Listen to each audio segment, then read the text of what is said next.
Good day, Philippines. Hello, Region 1. Aloha, San Carlinian learners. Airing live from the mango bamboo capital of the Philippines, San Carlos City. You're tuning in to CCN Broadcast Center, a virtual home of every SDO-SEC learner, where passion is the key.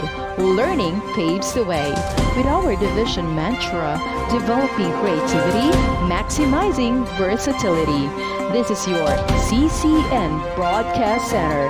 CCN Broadcast Center, a virtual home of every SDO-SEC learner.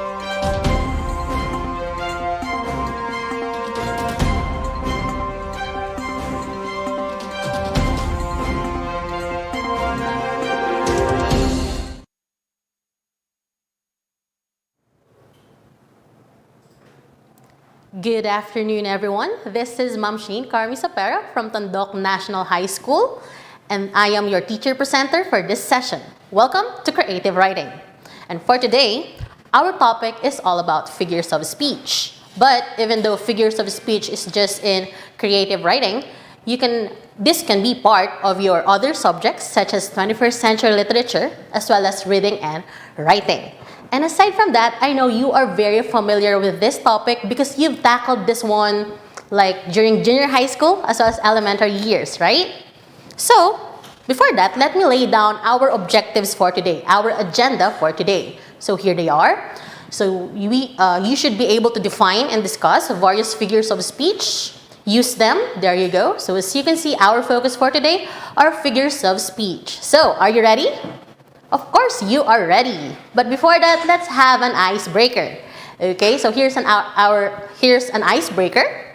Let's play karaoke dokie. Do not worry, I will not ask you to sing. All you need to do is to guess the title of the song based on the lyrics shown. So I will be showing you lyrics of songs, and if you know the answer, do not hesitate to comment down or type down your answers. Okay? Are you ready? I will be showing lyrics. Tell me the title of the song, okay? The first one is by Louis Armstrong. You've been hearing this song, okay? So the line is, and I think to myself, what a wonderful world. The title is there. What do you think is the title of the song? Type it down. You have 5 seconds. Okay, so the title of this song is, What a Wonderful World. Okay, let's go with the more familiar song. How about this? You're very familiar with that, right? It is the soundtrack of the movie Frozen, starring Elsa, of course, voiced by Idina Menzel. What is the title of this song? The wind is howling like this whirling storm inside. What is it? 5 seconds. This is Let It Go. Okay, do not sing it yet. Okay, our third song is this one, more familiar. Hello, Swifties. Okay, so the line is, you were Romeo, I was a scarlet letter. What is the title of this song? You may type down your answers, class. This is, yes, sung by Taylor Swift. This is, do you know the answer? It's Love Story. Yes. Okay, next song. How about this? What is the title of this song? Because you know I'd walk 1,000 miles if I could just see you tonight. I think some of you have sang this one in video case, right? This was used in the movie White Chicks, one of the funniest movies of all time. What is the title of this one? This is? Did someone get the correct answer? This is the title. Okay, do not worry, guys. These lyrics will be shown later on in our discussion because we will use them as examples. Okay? How about this? We have Queen Bee, Beyonce. What is the title of this song? It is quite obvious. Okay, what do you think is the title of this song? I can feel your halo, halo, halo. I can see your halo, halo, halo. Nakaka-halo? What do you think is the title of this one? 5 seconds. Type your answers, guys. What is this? It's Halo. Okay, I guess this is the last one. We have Jessie J. What is the title of this song? We just want to make the world dance. Forget about the price tag. What do you think is the title of this one? It's there. 5 seconds. There you go. The title is price tag. Okay, so just like what I said, class, do not forget these lyrics because we will be using them in our discussion later on. Okay? And just like what I said, guys, you are already familiar with this topic because figures of speech have been what? Part of your discussion during junior high years and even elementary years. So let's check whether you remember some of them, okay? I'll be giving definitions, I will be giving descriptions, and all you need to do is to identify what figure of speech am I describing. Do not worry, you will be guided by boxes, number of boxes which correspond to the number of letters of the figure of speech, okay? Are you ready? Okay, here's our first figure of speech. What is this? A figure of speech that highlights the similarities between two things using comparison words or comparing words like and as. What do you think is this figure of speech? Comparison of two things with the usage of comparison words like and as. Type your answers. Type your answer, guys. What do you think is this figure of speech? You should be very familiar with this. This is your simile, okay? Next one, how about this? Okay, this figure of speech is a joke, okay? It's funny, okay? Exploiting the different possible meanings of a word or the fact that there are words which sound alike but have different meanings. This is a play on words. It's just 3 letters. What do you think this is? What do you think is this figure of speech? Type it down. 5 seconds. Again, this is a play on words. This is pun. Okay, do not worry, we will tackle them later on. Okay? This is very simple. The use of exaggeration, sometimes OA statements. Okay, what is this figure of speech? Exaggeration. It's beyond reality. This is your, look at the number of letters. Okay, this is your, yes, this is your hyperbole. Okay, not hyperbole, but hyperbole. Okay? Okay, let's go with the last 2 if I'm not mistaken. Okay, the next figure of speech pertains to the attribution of personal nature or human characteristics to something non-human. That means you are attaching human qualities to those non-human or non-living thing. What is this figure of speech? It's quite long, but you're very familiar with this. This is 3 more seconds. Type down your answers. You can do this. This is personification, okay? It's when we personify, okay, non-living things or non-human things, okay? There you go. And last one, okay? This is also a figure of speech that compares 2 things. Okay, it states that one thing is another thing directly. It's a direct comparison. Usually it goes together with your simile. Okay, we have your, what is this? This is metaphor. Okay, so how did you do? How many did you get right? Who among you got 5 over 5? Okay, but just like what I said, in our session, you will meet more figures of speech because you will be needing them as creative writers. Okay, you will be needing them when you write your own literary pieces. Okay, so are you ready? So let's talk about figures of speech by defining it first. First, what are figures of speech? Let's have it here. Figures of speech are words or phrases used in a non-literal sense, okay, for rhetorical or vivid effect, for clarity and creativity. It is an intentional deviation from ordinary language used in order to produce a literary or creative effect in writing. There is this intentional deviation. We go away from the ordinary normal language because from the term itself, we want to be figurative. We want to be creative. Creative writing class is very different from that of technical writing, wherein the writing is too strict or too formal. Okay, in creative writing, the writer is what? Freer or more free, okay? To what? To use creative ways, such as figures of speech, to manipulate the words. Okay, to manipulate the words in order to make his or her writing what? More beautiful, more complex, more sophisticated. Simply put, your figures of speech make your writing more beautiful. Okay, and aside from that, of course, if your writing is more beautiful, your audience or your reader will be left in awe, in wonder. You will make them say, wow. Okay, so that's the very role of figures of speech, okay, to beautify the writings. So let's now meet the most common types or most common figures of speech, starting off with the one you're very much familiar with, okay? The first one is your simile. Here it is. We have simile. It is a figure of speech that makes a comparison. It compares 2 things, okay, showing similarities between two different things. It uses signal words like, as, same as, and similar to. Again, simile compares two things. It looks for similarities or common denominator. But then again, the very characteristic of your simile is that it uses comparison words. So what are these comparison words? Like the words like, as, same as, or similar to. Look at this example. We have the first one. The book that he found was as good as gold. What are the two things that we are comparing here? The book that he found was as good as gold. What are the two things that we are comparing here? The book and the gold. Can you see any comparison terms? We use as, right? How about the second one? Her cheeks are red like a rose. Her cheeks are red like a rose. What are the two things that we are comparing here? Cheeks and the rose. Okay, do we have any comparison marker? Yes, the word like. Let's have the last example for simile. He treated her like the snow of the winter season. What are the two things that we are comparing here? The treatment of the man to the woman with that of the coldness of snow of the winter season. We just celebrated Valentine's Day. Why so cold? But yeah, that's simile, okay? We are comparing two things, okay? But we use comparison markers such as like, as, comparable to, similar to. Why do I keep on repeating that? Because our next figure of speech is very similar to simile. Similar to simile, okay? It's just that, here's the catch.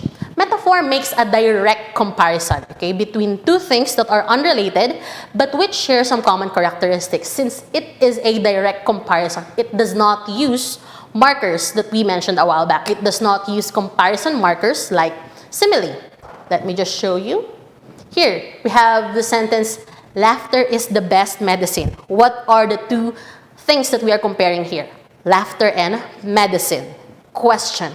Can you see any comparison markers? Can you see any words like, as, similar to, comparable to? No, it's a direct comparison. Take a look at this one. His heart of stone surprised me. You cannot see any comparison markers, but we are comparing two things here. What? Heart and stone. That hurts. Okay, and here you go. As simple as that. Time is money. That means time is valuable, time has worth. Okay, but as you can see, although in metaphor, just like simile, we compare two things. In metaphor, we do not use, okay, comparison markers. You got that? If you got that, why don't you try creating your own sentences? Type that down. Comment down your own sentences. They may be simile or metaphor. But always remember, simile, we use comparison markers. Metaphor, direct comparison. Okay? Okay, let's now go with our next one. Okay, let's have a twist for this one. Our next figure of speech is a sound device or a sound literary device. Okay? Now, I will show you first the example and you tell me what have you noticed based on these examples. Okay? Our next one is alliteration. Look at these examples. But a better butter makes a batter better. Okay? Next one, she sells seashells by the seashore. Peter Piper picked a peck of pickled pepper. Okay, what have you noticed? Remember, alliteration is a sound device, but what is its characteristic? Okay? Your alliteration, it is a stylistic device in which a number of words having the same first consonant sound, take note of that, having the same first consonant sounds occur close together in a series. Okay? So let's go back to our example. The first one is but a better butter makes a batter better. What's the repetitive first consonant initial sound? We have the sound of letter B or B. Okay, the second example, she sells seashells by the seashore. There are two sounds here. The sound of S for S, and then we have the SH, sh. But then again, as you can see, these are consecutive words which contain those sounds. Okay, that's alliteration. Even the last one, Peter Piper picked a peck of pickled pepper. Okay, what's the sound there? The letter P. Now, what's the significance of alliteration when it comes to your writing as creative writers? Well, if we use alliteration when we write our poems, of course, yes, poems are written, but of course, they are meant to be read, right? Moreover, to be read aloud. Aside from that, traditional poetry says that it is usually sung, okay? But here's the catch. When you use alliteration to your poems, okay, it enhances the sound quality, the musicality of your poem.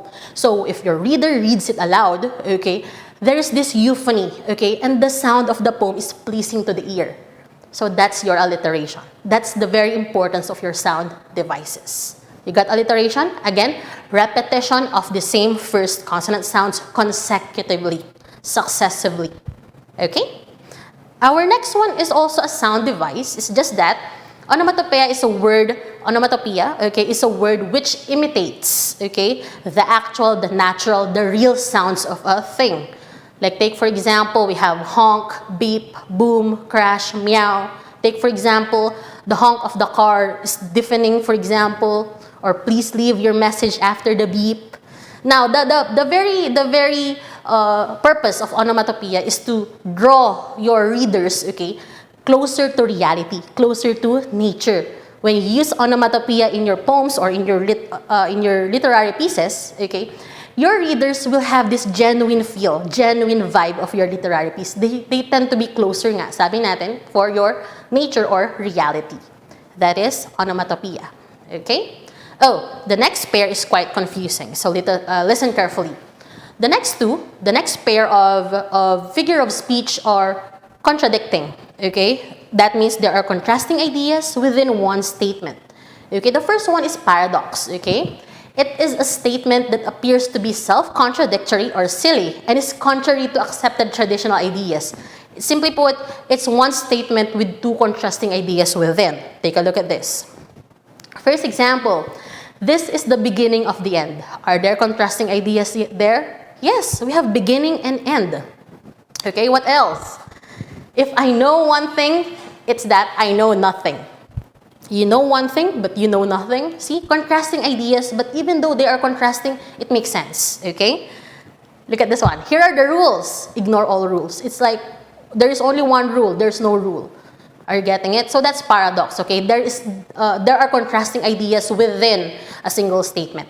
Okay, but as you can see, these are contrasting ideas or themes, unlike oxymoron, which is easier to spot because they are contrasting words, antonyms if you like. Okay, so oxymoron, guys, okay, this is composed of two opposite ideas joined to create an effect. That means there are two words with different meanings or contrasting meanings put together or in side by side, juxtaposition. Okay, the common oxymoron phrase is a combination of an adjective followed by a noun with contrasting meanings. Take a look at this. This is oxymoron. Suddenly, the room is filled with a deafening silence. Say deafening, that means it's too loud, right? And we say silence, no noise at all. Okay, what else? I let out a silent scream as the cat walked through the door carrying a dead bird. Have you tried this one? Like you're too startled or you're too scared and you can't scream? That's a silent scream. But look at that. Silent and scream. These are opposing thoughts and ideas, right? These are opposing words. Silent means no noise at all, while scream is an activity which requires a very loud voice or loud noise. So see, opposing, put together, side by side, juxtaposition. As well as this one, stop being a big baby. We have there big and we have baby, which we usually attach the words small, cute, little, right?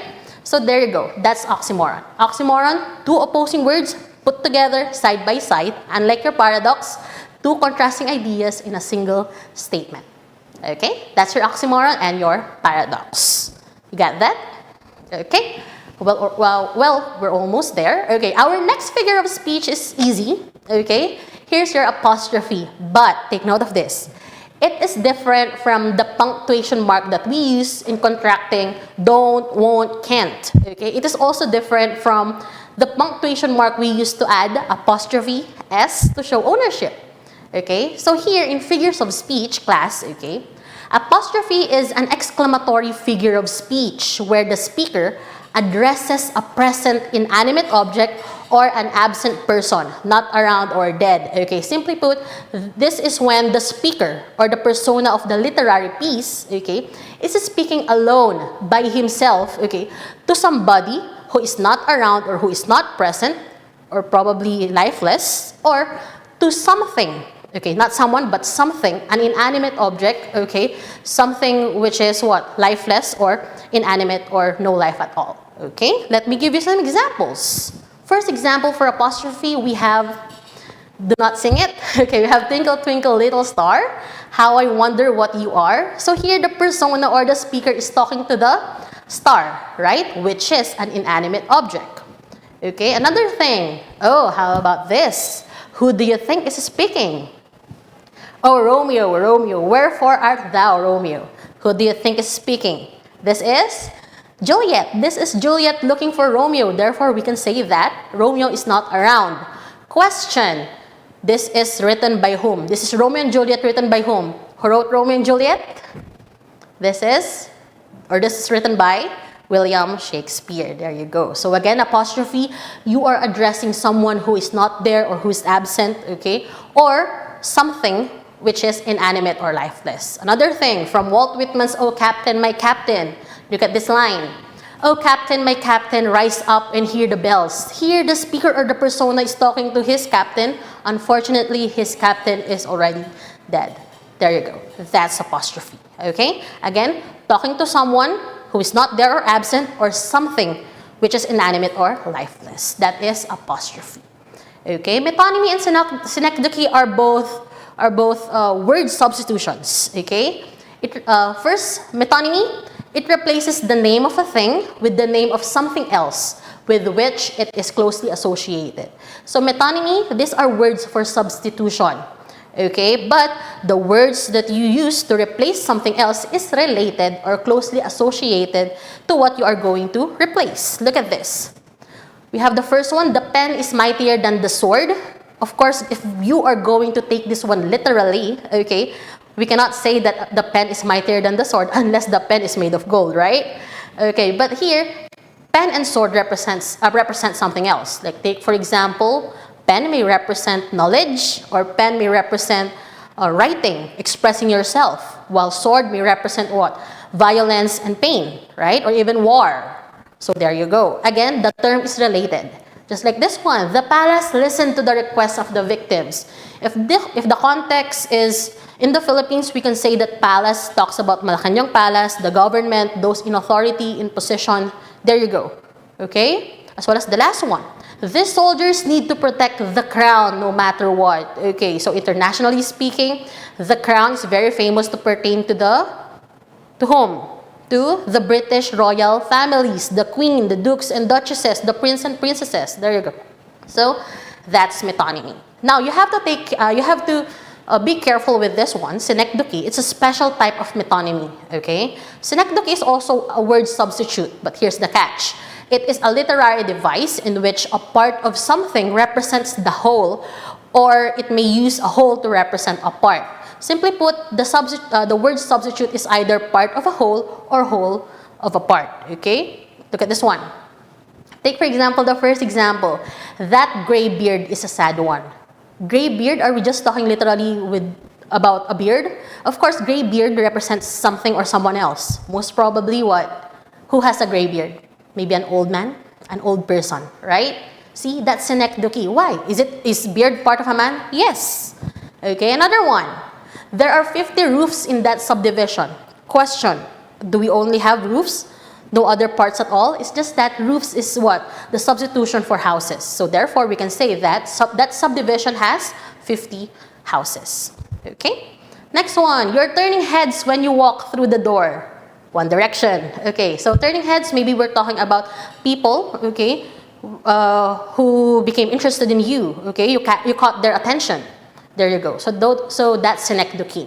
Now, to give you another example for synecdoche and metonymy, okay? For example, my sentence is, let's go to the beach. Let's use my wheels, for example. Since I use wheels represent what? It represents, let's use my wheels. Wheels represent car, right? But as you can see, wheels are part of a car. So, is it metonymy or synecdoche? Since it's a part of a car, it's synecdoche, okay? On the other hand, when my sentence is what?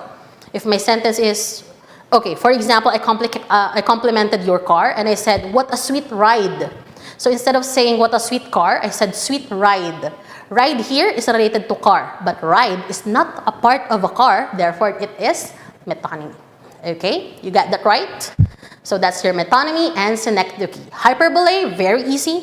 Okay, it involves an exaggeration of ideas, okay, beyond reality, okay, for the sake of emphasis. Okay, so it's far from reality. It's hard to believe if you're going to believe it literally. Look at the examples. Look at examples. Your suitcase weighs a ton. Really? Your suitcase weighs 1,000 kilograms?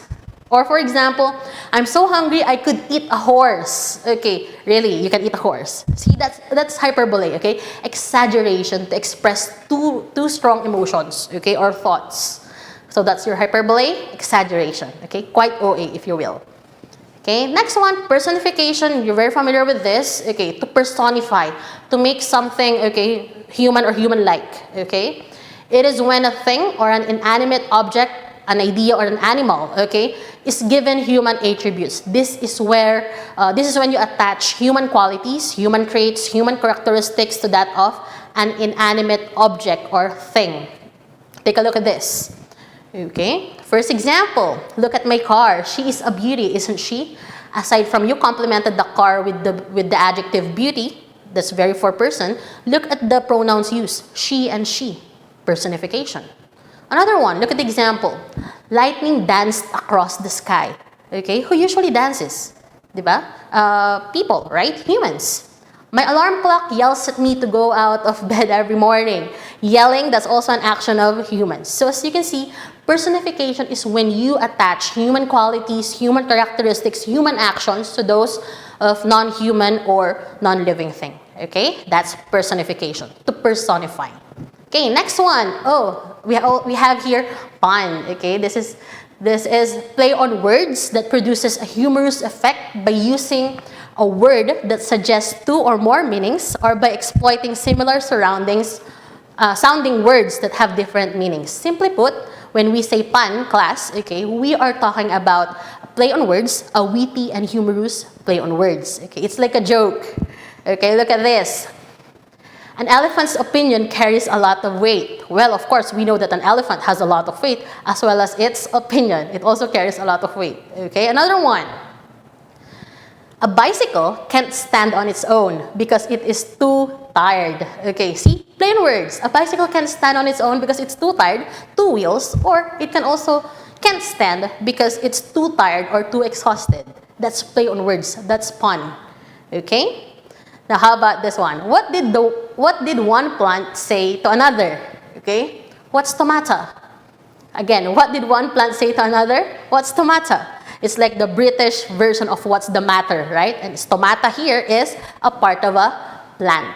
Okay? So that's your pun. Okay? It's punny, right? I mean, funny. Okay? Well, that's pun. That's fun, right? So that's pun. Okay? So our last one is euphemism. Okay, so our last figure of speech is euphemism, and even though we categorize euphemism as part of figure of speech, we must use it in our everyday, day-to-day conversation. Why?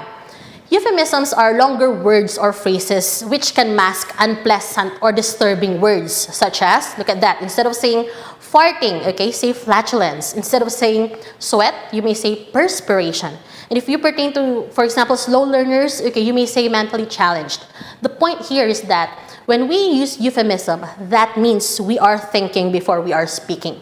Okay? When we use euphemism, we are like softening the blow. We are softening those disturbing, offensive, okay, or painful terms for those people who will be affected. Like take, for example, instead of saying someone's dead, you may say someone passed away.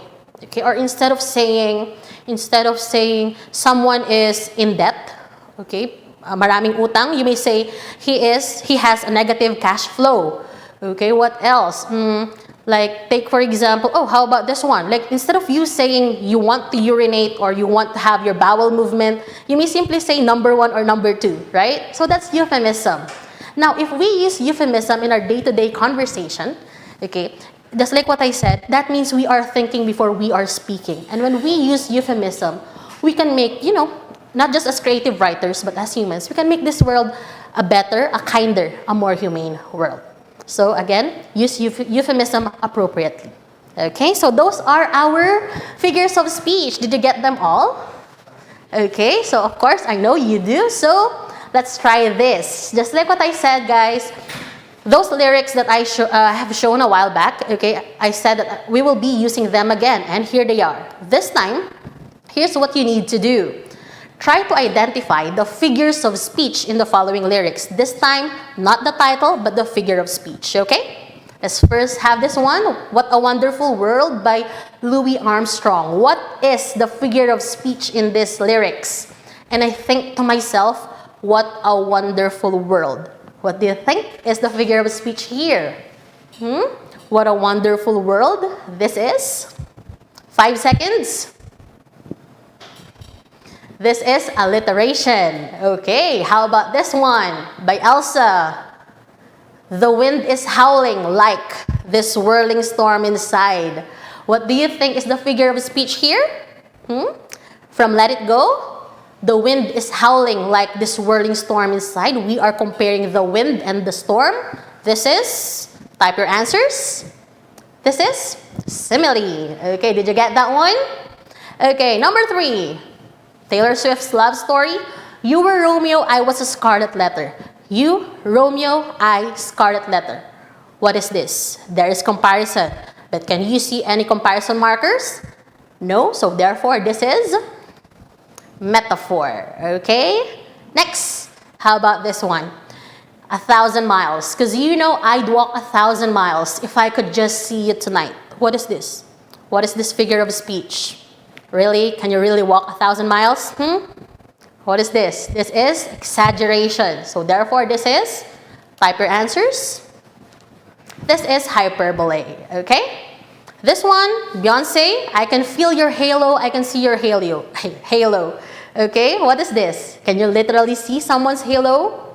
Of course not. That means this halo means something else. It may represent goodness, kindness, and even someone's love. So if it represents something else and we use another term, what is this? This is word substitution, metonymy. Okay? Okay, last one. How about this? What is the figure of speech here?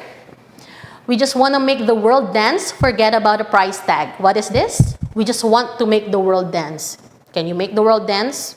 Who usually dances? This is what? What's the figure of speech? This is personification. Okay? Now, before we go to your short quiz, okay, these are other activities that you need to accomplish. Okay? So here, we will be using Venn diagrams in order for you to compare and contrast those confusing figures of speech that we tackled. Okay? Here's the instruction.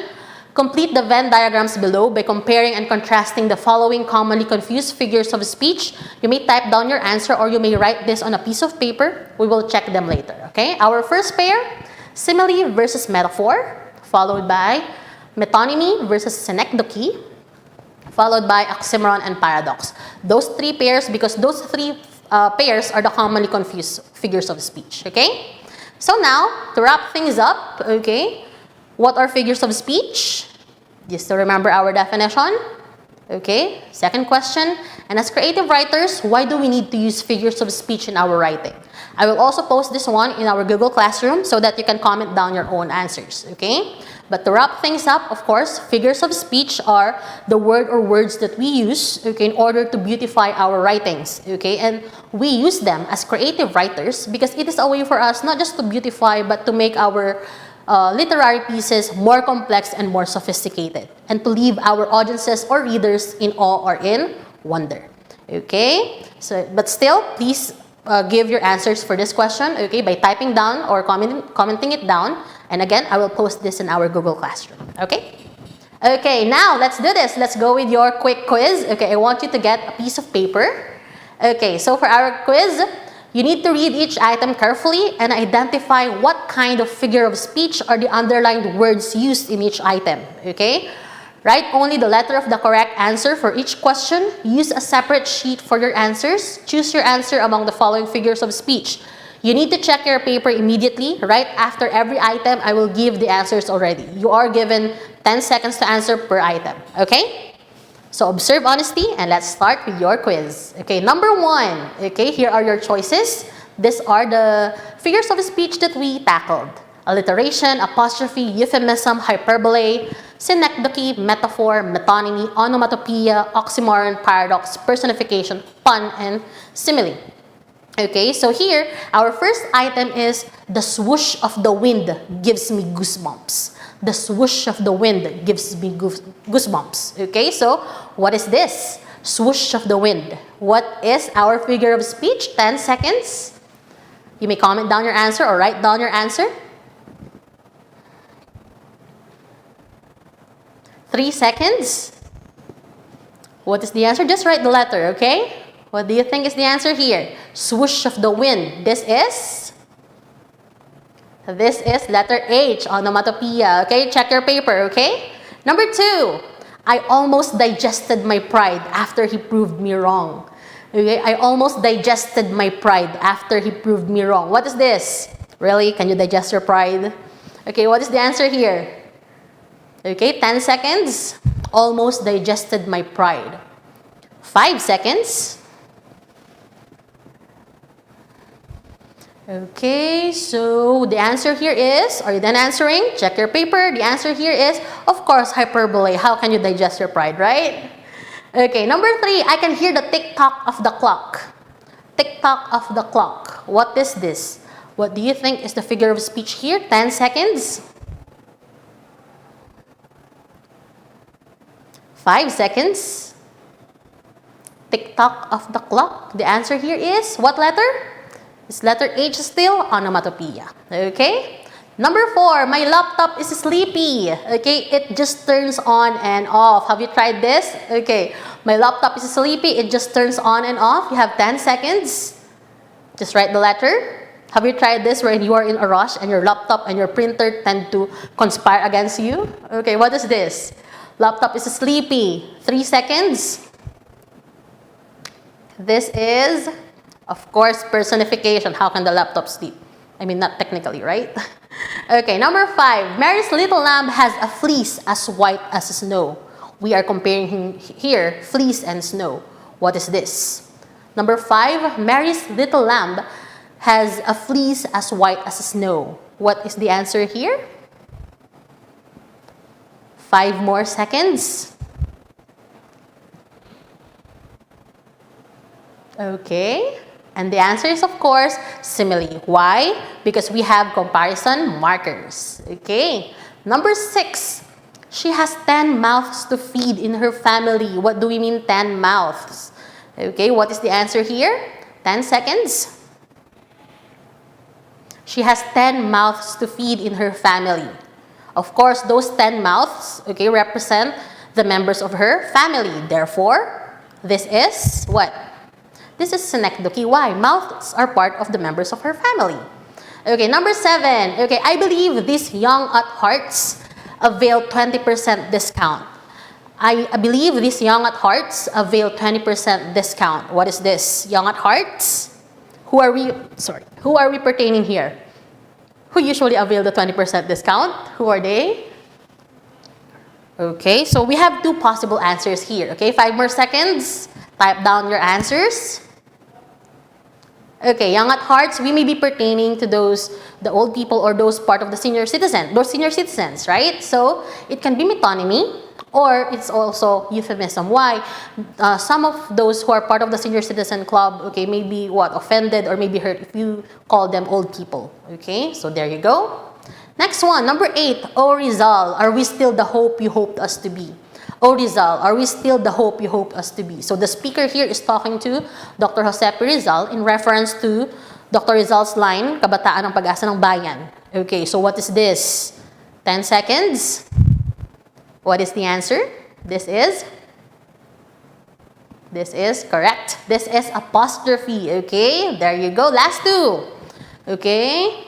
Number 9, this cruel kindness, okay, that I'm showing them will surely make them guilty. Cruel kindness, what is this? Okay, it's juxtaposition side by side. What is this? 5 seconds. Opposite words, side by side. This is? Okay, so what's your answer? Number 9, this is? Letter I, oxymoron. Okay, and last item. Red meat is not a healthy meat. Your life is at stake. I mean, steak. Look at that. Okay?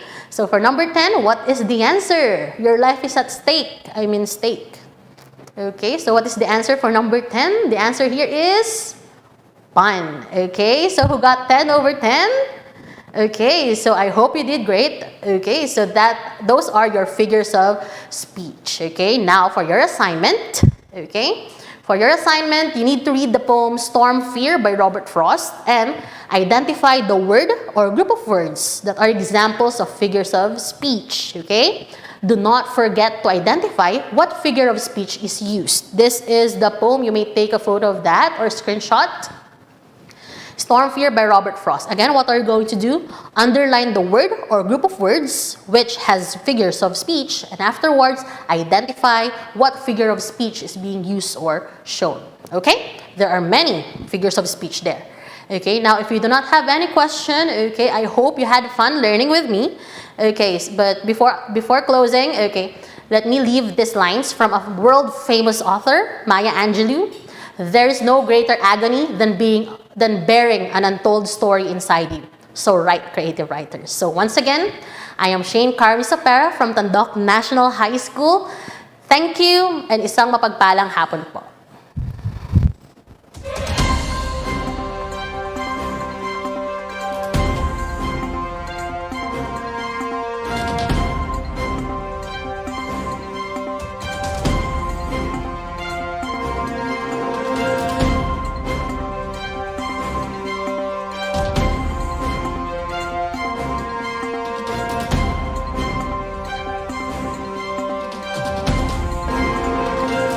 Good day, Philippines. Hello, Region 1. Aloha, San Carlinian learners.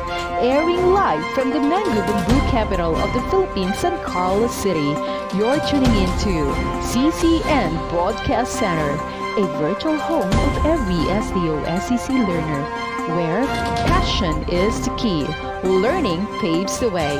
With our division mantra, developing creativity, maximizing versatility. This is your CCN Broadcast Center. CCN Broadcast Center, a virtual home of every SDO-SEC learner.